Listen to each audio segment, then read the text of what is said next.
Don't do this exercise if you have diabetes. Welcome to SugarMD. I'm Dr. Ahmed Ergin. I'm an endocrinologist and diabetologist in Florida. I'm here to provide some lighthearted, some humorous conversations about diabetes. But before we get started, let's talk about a serious topic.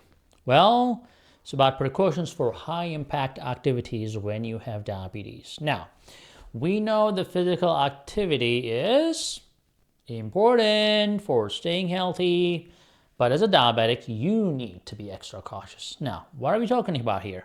High impact, strenuous, or prolonged weight-bearing activities like running, jumping, or even exercising in extreme temperatures. Remember, very cold or very hot can pose a risk to your foot health and your overall health too.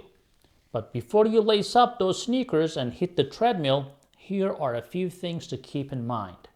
First and foremost, you always should consult with your doctor, especially cardiologist. If you were a couch potato before, if you're starting a new workout routine, you have to make sure your heart can take it. They can give you specific guidelines based on your individual health needs. Now, if you do have any foot injuries to begin with, like open sores or ulcers, and by the way, you should be checking your feet every day almost, it is best to avoid weight-bearing exercises if you already have something going on at the bottom of your feet until that heals. So don't worry, there are still plenty of low-impact activities that can be just as beneficial for your overall health. For example, swimming, biking, and even yoga are great options that won't put pressure on your feet. I mean, if your feet is okay, I'm not saying don't use it, but if you have already some wounds or blisters or calluses and stuff like that, you have to be careful. Now, we're not saying you can never do high-impact activities again. We're just saying that keep an eye on your feet. But when you do, make sure to wear the proper footwear as well and check your feet before and after for any redness or sore spots, because all this pressure can cause problems. A lot of you have neuropathy and you don't know. And most of you wait to take care of it way too late. I always tell people, use the benfotiamine alpha-lipoic acid immediately after you get diagnosed with diabetes, or our SugarMD neuropathy support that has both.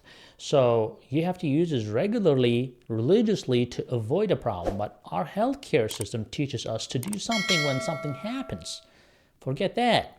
You need to make sure you keep your blood sugars under control at all times if you can, and also use alpha-lipoic acid, benfotiamine, L-carnitine, and so forth, B6, B12, to help prevent neuropathy complications. And always listen to your body too, by the way. If something doesn't feel right, take a break. Let's take a moment, by the way, to talk about the unsung heroes of diabetic world, right? Something that you need to really think about. Most people don't. Diabetic socks and shoes. They might not be the secret agents that you would expect, but trust me, they are on a mission to protect your precious feet. Diabetic shoes are like the superheroes of footwear. They are specifically designed to provide that extra depth for insoles and orthotics, and they have extra room in the toe box so your toes can wiggle freely. No evil blister or pressure point stands a chance against these caped crusaders. And let's not forget about diabetic socks, the trusty sidekicks. These bad boys are made from moisture-wicking materials, have non-binding tops, and are void of interior seams. They're on the front lines, ready to combat these nasty villains like moisture and tightness that might cause sores or infections. Now together, these superheroes accessories work in harmony to protect and serve and keep your feet in tip-top shape. If there's silver or copper, it's even better in those socks. They're not just a good idea, they are a foot-saving diabetic life hack of an idea. So when you are planning your diabetes management strategy, make sure that diabetic socks and shoes are on your team. Now let's shine a spotlight on the unsung heroes of diabetic foot care again. I talked about silver and copper, right? So you might wonder, socks with elements from the periodic table, what the hell is that, right? Well, let me tell you, these aren't your regular socks. Firstly, They employ the power of silver and copper, two elements known for their antimicrobial properties.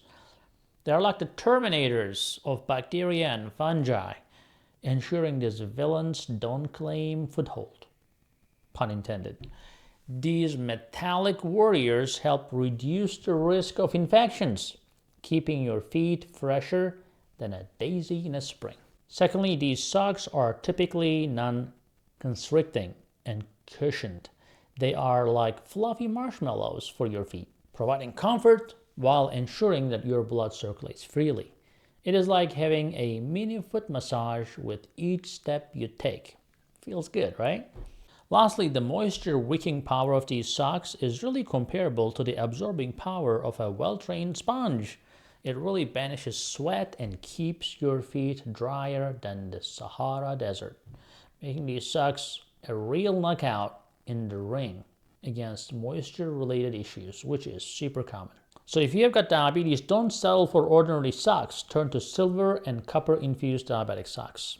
Remember, at SugarMD, we are all about making life a little bit sweeter. Well, sweeter in a healthy way. A sweet life without diabetes. One step at a time. Talk to you later. Hey guys, I hope you're enjoying this channel so far, and I hope you subscribed already. If you didn't, do it. And if you did, watch this video right there. I think that will help you too.